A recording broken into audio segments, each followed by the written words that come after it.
Bonjour et bienvenue dans ce nouveau vlog. Aujourd'hui je suis à Don Kon au Laos.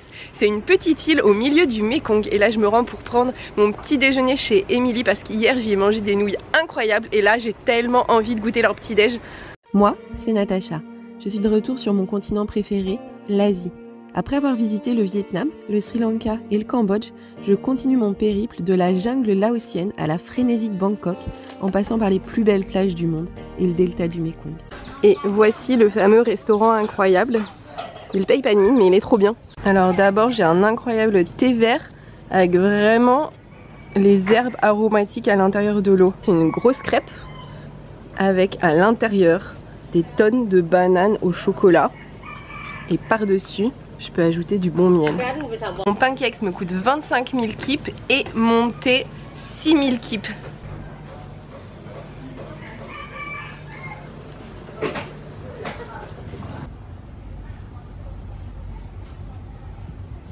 Aujourd'hui je visite toute l'île de Kon. En fait l'île de Kon c'est la plus grosse, elle est plus grosse que Don Det qui est juste à côté. Et j'avais la possibilité évidemment de louer un vélo, mais je me suis dit qu'il y avait que 20-25 km à faire et qu'en vélo ce serait rapide. En plus à pied je prends plus mon temps, etc. Donc je me suis dit pourquoi pas aujourd'hui faire 20-25 km à pied. Au moins je vais avoir le temps de bien profiter et de tout voir sur l'île. Voilà à quoi ressemble le paysage et ça en fait ce sont d'immenses rizières. Il y a des petits palmiers, des petites maisons perdues.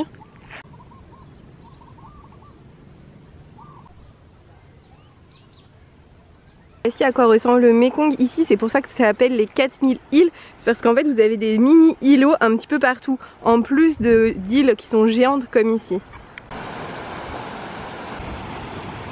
Ici les vaches elles font tout ce qu'elles veulent, y compris aller se baigner si elles en ont envie.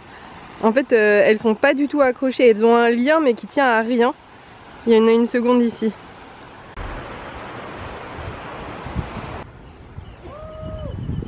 Alors, ici le riz a été récolté et là-bas ils sont en train de récolter le riz manuellement. En fait ils n'ont pas de machine. Ensuite ils en font des bottes. Sur l'île, il y a tout un tas de petits points d'intérêt tout autour. Il y a notamment des cascades, une plage, une ancienne voie ferrée, etc. Et là, je vais arriver au niveau d'une des cascades. Alors, pour m'approcher plus des cascades, il faut que j'emprunte ce pont. Et je sais pas pourquoi, mais je vais pas le faire.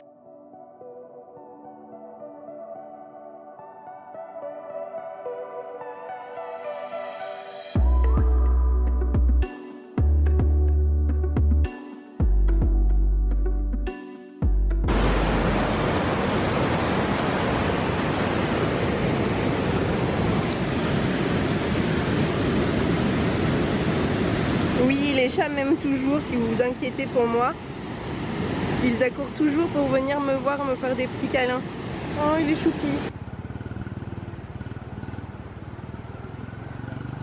Je continue à marcher vers le sud de l'île. Là, les paysages ont un petit peu changé parce que je ne suis plus au milieu des rizières, mais je suis plutôt au milieu de la jungle.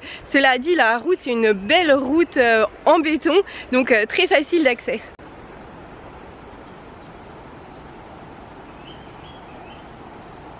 Sur mon application favorite Maps.me, il me disait que le pont était cassé. Je me suis dit c'est pas grave, j'y vais quand même et je verrai sur place. Et je pense qu'ils viennent de le rénover parce qu'il est flambant neuf. Regardez-moi ça, ce beau pont tout neuf. Aucun risque en l'empruntant.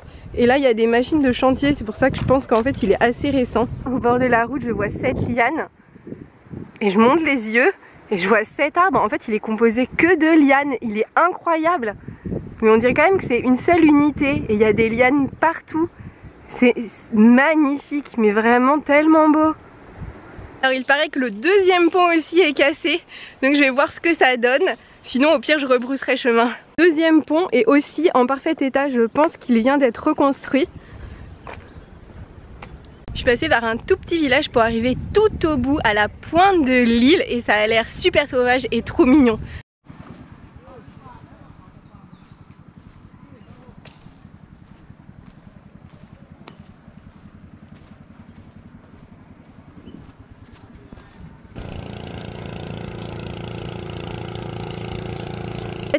Ça c'est le Laos, là vous avez le Mekong dans lequel normalement il devrait y avoir des dauphins, mais surtout de l'autre côté, ça c'est le Cambodge.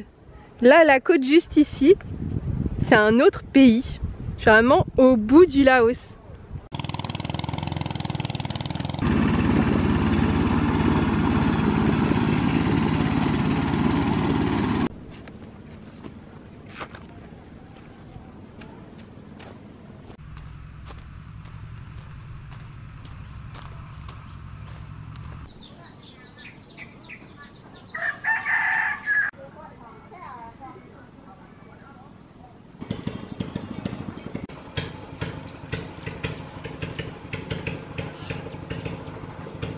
En fait, l'objectif des Français, c'était de passer d'ici et de remonter le Mékong jusque là. Sauf que là, vous voyez, il y a des cascades, des cascades, des cascades et des cascades et des cascades et encore des cascades, ce qui faisait qu'aucune de ces voies n'était possible. Donc du coup, ils ont eu l'idée de construire un train. Et donc en fait, ils mettaient les bateaux sur le train et hop, ils remontaient, le bateau redescendait là et là, l'eau était à nouveau calme. Sur cette ancienne photo, on peut voir le train là et les bateaux comme ça sur le train. Ici vous avez un restaurant et là sur ce morceau de bâton vous avez de la viande qui sèche. La viande elle a une très jolie vue pour sécher. Puis le Covid, l'île a énormément souffert parce que le pays a été fermé pendant quasiment 3 ans. Donc il y a beaucoup de choses qui ont fermé. Et notamment ce que vous voyez derrière moi, en fait c'était une petite cabane qui louait des bateaux pour faire des dolphin tours. C'est-à-dire qu'à dans le Mékong il y a quelques dauphins. Et donc il était possible ici de louer des bateaux. Et ce qui est très drôle, c'est qu'ils disent que le prix comprend donc la location du bateau, mais ne comprend pas les frais de visa que vous pourriez devoir payer aux gardes-côtes cambodgiens qui pourraient vous prendre dans les eaux du Mékong qui appartiennent au Cambodge. En fait on est tellement près ici que vous pouvez faire une petite excursion, franchir 20 mètres et vous retrouver au Cambodge et devoir payer des frais de visa.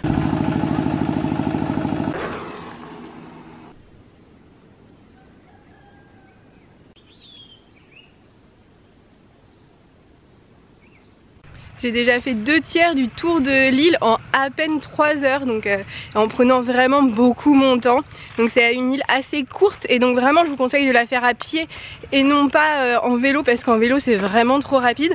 Donc là je continue, je ne croise que des locaux ou alors quelques touristes français mais assez rares, il n'y a pas de touristes d'autres nationalités, c'est assez marrant, on en rigole entre nous. Et donc là je continue mon chemin. Je vais quitter une grosse route, enfin une petite route goudronnée pour un petit chemin au milieu de la jungle. C'est très cool. J'entends plein de chiens, j'aime pas du tout ça. Je vais quand même essayer, je les vois là, ils sont là. Je vais quand même essayer de passer. Peut-être qu'ils en ont les uns après les autres mais qu'ils s'en fichent de moi, j'espère. En fait c'est ridicule mais j'ai très peur des chiens. Et donc du coup... Enfin, je les comprends pas, je ne sais pas ce qu'ils veulent. Et du coup je suis bien contente de voir qu'ils se sont enfuis en me voyant. Un dernier qui est juste là. J'espère qu'il va s'enfuir aussi. Oui, il a pas l'air méchant.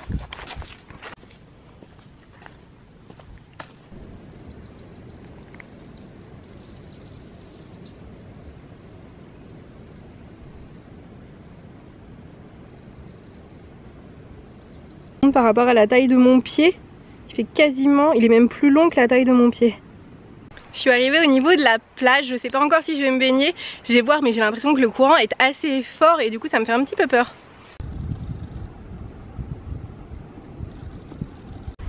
Donc il y a vraiment du sable, il est ultra chaud. Je me suis changée, j'ai mis mon maillot de bain et je vais nager dans le Mékong. Je sais pas du tout si c'est une bonne idée mais allons-y.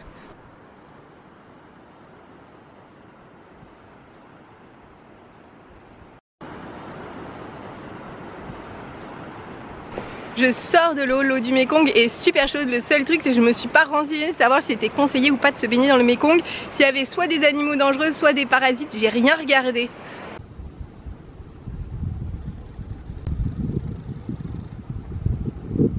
Bon bah je repars de cette petite baignade sur le Mékong, pas mécontente. Alors je me suis un petit peu éloignée et du coup j'ai été prise dans un courant. Donc il faut vraiment que vous restiez là où vous avez pied parce que même quand vous voyez pas le courant, en fait il existe.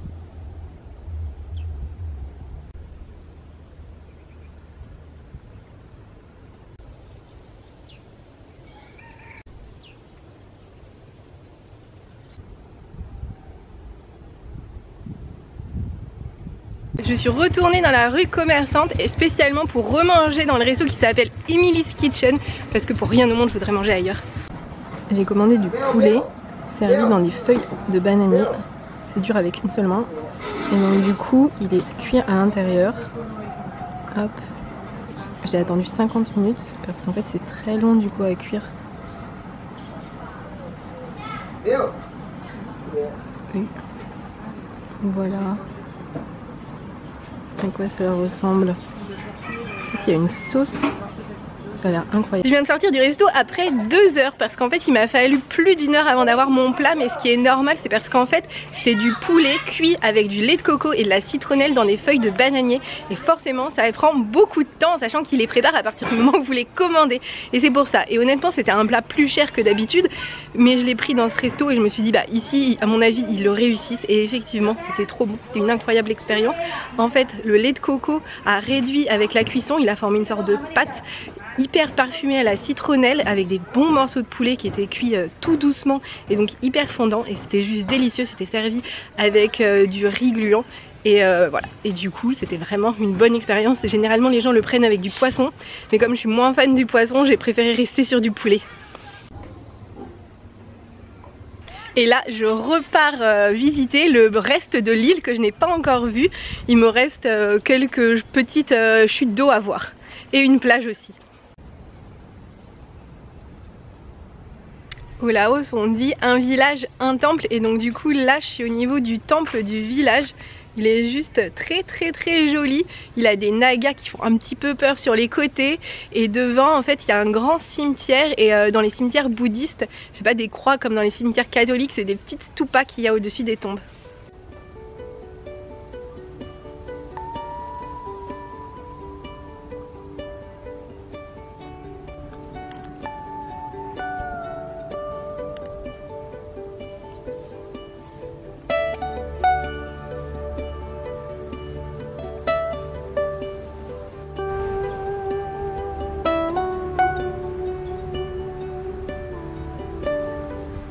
Là vous avez des vaches qui sont tranquillou en train de se baigner et en plus elles ont du foin juste là. Donc elles mangent tout en faisant une petite baignade. Elles sont tranquillou. Enfin ça c'est le riz, quand ils le récoltent ça ressemble un petit peu à du blé. Et ensuite ils extraient les graines et ils les font sécher sur des grandes bâches comme ça. Je suis arrivée auprès des chutes d'eau Tamafit. Je m'y attendais pas mais en fait l'entrée est payante et c'est un site touristique hyper bien aménagé et du coup ça m'a coûté 35 000 pour rentrer.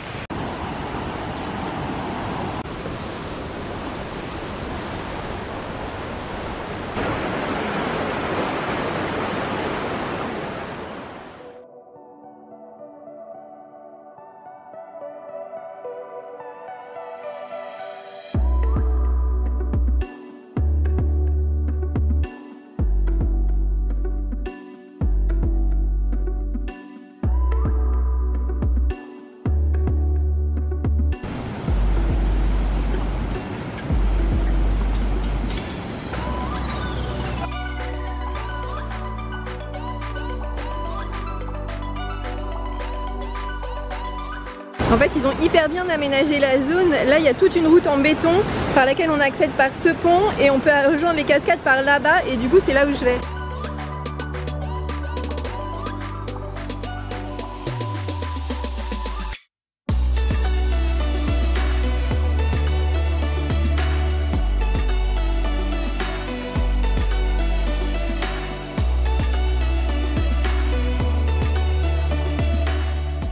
Il y avait une sorte de parcours d'accrobranche, vous savez, avec un grand câble qui permettait de voler en quelque sorte au-dessus de la cascade.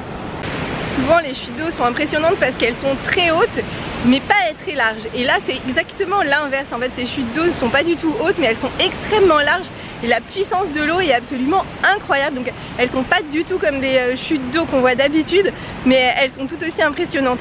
Vous avez une grande plage idéale en fait pour le coucher du soleil, on voit bien. Le problème c'est que le parc ferme à 5h30 et que le soleil se couche à 5h26 et il faut quand même que je retourne au bout du parc parce que j'ai pas envie vraiment de dormir dans ce parc. Donc malheureusement je ne vais pas voir le coucher du soleil ici même si je pense que c'est un super spot.